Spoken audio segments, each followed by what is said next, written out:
Good morning. Online class में आप सभी का स्वागत है।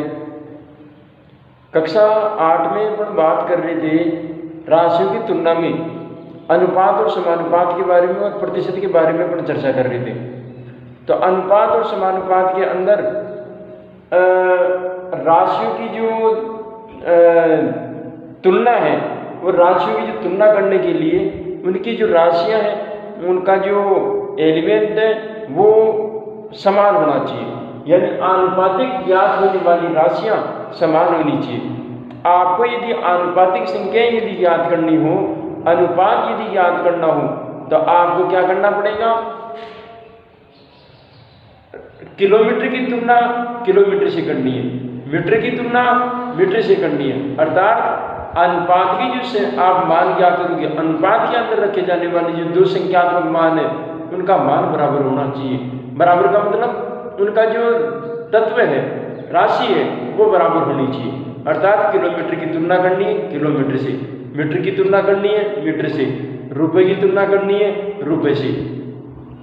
अगर बराबर नहीं है या एलिमेंट यदि समान नहीं है तो आप उसको समान बनाएंगे। अब समान बनाने के लिए अलग अलग तरीके हैं, अलग अलग रूपांतरण के जो नियम है वो अलग अलग है, उस हिसाब से वो रूपांतरण होंगे। प्रश्नावली 8.1 के अंदर अपन ने कल सवाल देखे थे पिछले वीडियो में। आज उसी 8.1 के कुछ सवाल आपको मिलेंगे, उस सवालों को अपन हल करने की कोशिश करेंगे।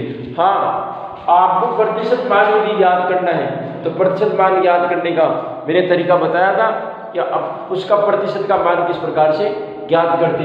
तो प्रतिशत मान याद करने के लिए जो भी राशि होगी उस राशि का प्रतिशत बटा 100, और प्रतिशत का मान होता ही 100 के बराबर है। प्रतिशत का मान होता ही 100 के बराबर है। तो एक सवाल और करते हैं और देखते हैं कि अनुपात के अंदर अनुपातिक संख्याओं को और किस तरीके से लिखा जा सकता है। देखिए, मैं क्वेश्चन नंबर 14 पढ़ता हूँ। क्वेश्चन नंबर 4 क्या कहता है कि एक फुटबॉल टीम ने कुल जितने मैच खेले। अब उसने कितने मैच खेले ये तो खैर अपने को पता नहीं है कि उसने कितने मैच खेले। अब उसको मान सकते हैं, मान लेते हैं उसको x भी मान सकते हैं, या प्रतिशत का अगर कोई सवाल है तो आप उसको 100 भी मान सकते हैं। दोनों तरीकों से आंसर सेम आएगा। तो एक फुटबॉल टीम ने कुल जितने मैच खेले उनमें से 10 में जीत हासिल की, 10 मैच जीते। अब उसने कितने मैच खेले थे टोटल ये तो हमारे को कोई पता नहीं है। हाँ, जितने मैच खेले थे उनमें से कुछ में हारे भी और कुछ में उन्होंने जीत भी हासिल करी। तो एक फुटबॉल टीम ने कुल जितने मैच खेले उनमें से 10 में जीत दर्ज की, 10 में जीत हासिल की। तो देखिए क्वेश्चन नंबर 4, जीते जाने वाले मैच, जीते जाने वाले मैच उन्होंने 10 मैच जीते। अब खेले कितने थे ये तो हमारे को पता नहीं है कि कितने मैच खेले थे, लेकिन ये मान के चलते हैं कि जीते जाने वाले मैच कितने, 10 मैच है, जो कि किताब वाला खुद ही कह रहा है प्रश्न के अंदर। यदि उनकी जीत का प्रतिशत 40 था, जीत का प्रतिशत 40 था, 40% मैच खेले, कुल जितने मैच थे उनमें से 10 में जीत हासिल की। तो जितने में उन्होंने जीत हासिल की उसका जो प्रतिशत ज्ञात किया तो प्रतिशत आया 40%। कितना आया? 40%। अब आपको ये बताना है कि उसने कुल कितने मैच खेले, उसने कुल कितने मैच खेले। तो देखो, माना कि कुल खेले गए मैच, कुल खेले गए मैच वो थे x मैच। मैं इसको दो तरीके से करूंगा और दोनों ही तरीकों से आंसर सेम आएगा। मैं दो तरीके से करूंगा। पहला तरीका तो ये कि माना कि कुल खेले गए मैच कितने थे, एक्स मैच खेले। अब उस एक्स मैच में से कुछ में जीत हासिल की और कुछ में हार भी शामिल है, लेकिन उसने अपने को ज्ञात ये करना है कि कुल कितने मैच खेले थे। अब देखिए माना कि कुल खेले गए मैच कितने थे, एक्स थे।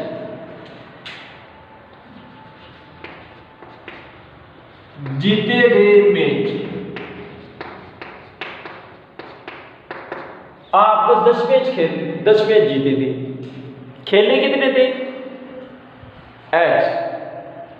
एक्स मैच में से 10 मैच तो उसने जीत हासिल की, तो जीते गए मैच थे वो 10 मैच थे। अब 10 का जब मैं प्रतिशत ज्ञात किया तो प्रतिशत मान ज्ञात करने का तरीका क्या था, राशि गुणा प्रतिशत मान गुणा बटा 100। तो प्रतिशत 40% उसने जीत हासिल की, तो प्रतिशत का मान किस प्रकार से ज्ञात किया होगा, आप प्रश्नानुसार इसको हल करें। उसने एक्स मैच खेली, एक्स मैच में से 40% में जीत हासिल की, तो एक्स गुणा 40 बटा 100।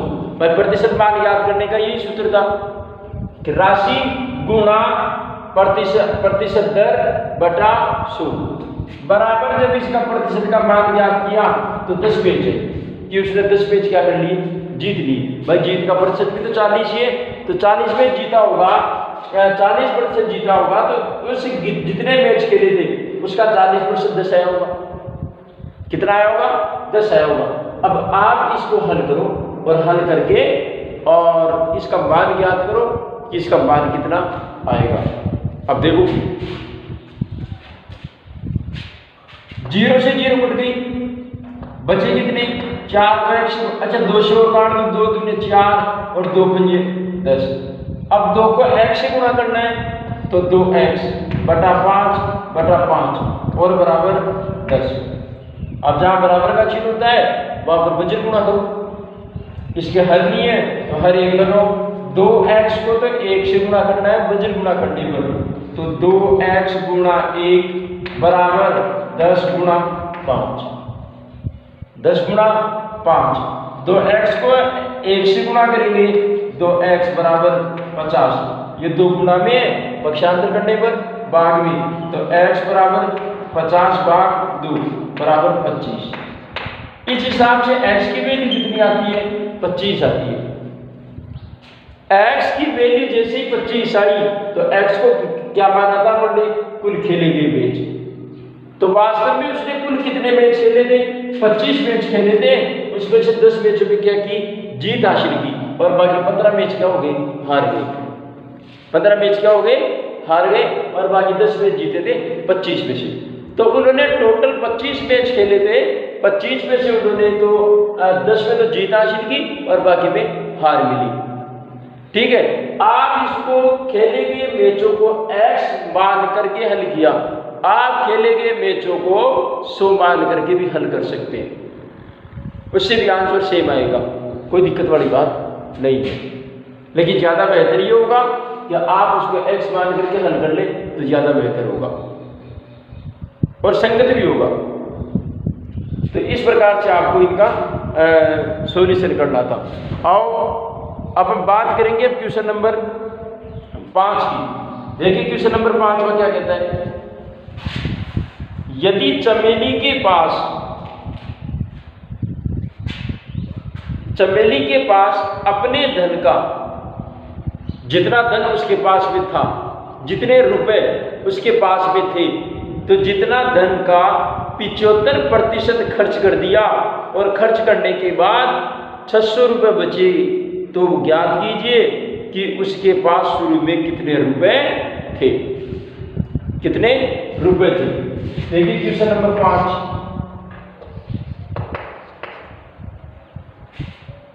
ये मान के चलते हैं कि आपके पास में x रुपए थे,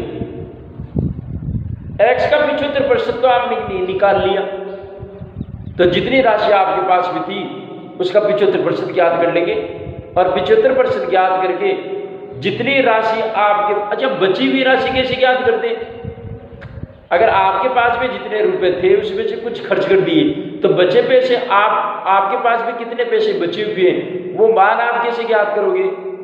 जितना पैसा आपके पास में था उनमें से जो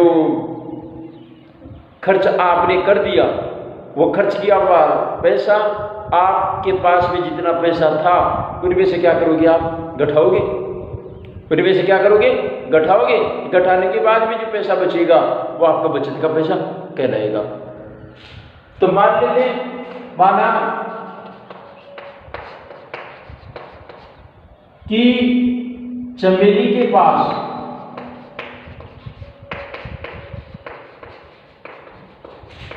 कुल धन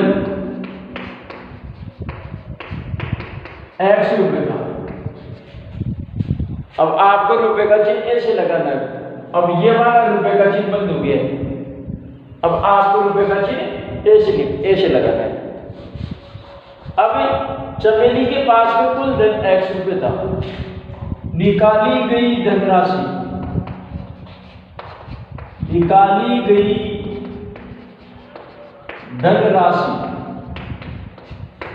X रुपए थे उसके पास में 75% राशि निकाल ली तो 75/100 75/100। अब ये देखो करते हैं तो काट दो 25 दिया 75 25 100 25 से काट दिया मैंने। अब खाली गुणा करना है 3 को x से गुणा करो 3x और बटा 4। इसका मतलब निकाली गई धनराशि कितनी है? रुपए 3x/4 3x/4। इतने रुपए x रुपए उसके पास में थे 3x/4 उसने क्या कर लिए? निकाल लिए। निकालने के बाद में उसके पास में धनराशि कितनी बच गई? 600 रुपये पड़े। उसके पास में कितने पैसे पड़े? 600 रुपये पड़े। तो देखो शेष राशि उसके पास में अब भी 600 रुपये पड़े। अब भी कितने पड़े? 600 रुपये पड़े। तो उसके पास में शुरू में कितनी राशि थी ये अपने को ज्ञात करनी है। तो देखो प्रश्नानुसार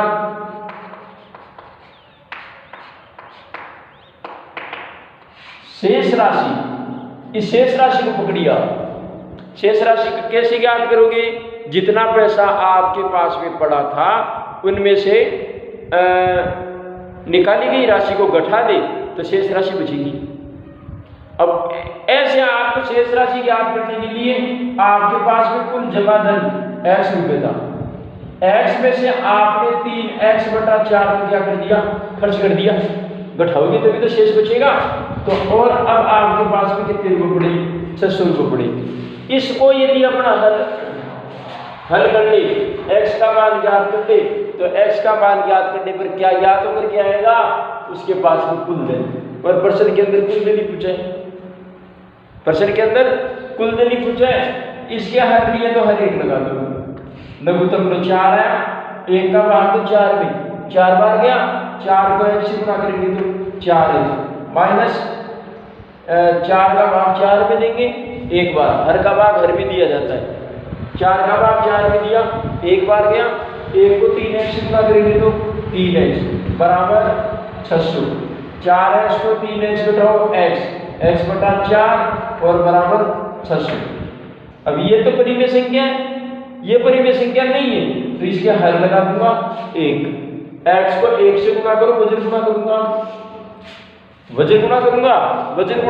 तो x को 1 से गुणा करूंगा तो 1x या x बराबर 600 को किससे गुणा करूंगा? 4 से। 600 को किससे गुणा करूंगा? 4 से। तो x बराबर 600 का 2400। तो इसका मतलब उसके पास में कुल धन कितना था? रुपए 2400। तो 2400 में 75% राशि तो निकाल ली और बाकी की उसके पास में 600 रुपये पड़े। तो कुल मिला के बात ये कि उसके पास में कुल कितने रुपए थे? 2400। 2400 में से 600 रुपये बचे हुए हैं तो उसने खर्च कितने कर दिए होंगे? 600 इसी में से घटा दो 1800। तो इसका मतलब उसने 1800 रुपये क्या कर दिए? खर्च कर दिए और 600 रुपये उसके पास में पड़े। तो इस प्रकार से इस सवाल को हल करना था। अब आपका ये छठा सवाल है। तो ये छठा सवाल आपको करना है, देखना है कि छठा सवाल कैसे होगा। नेक्स्ट वीडियो को देखेंगे। धन्यवाद।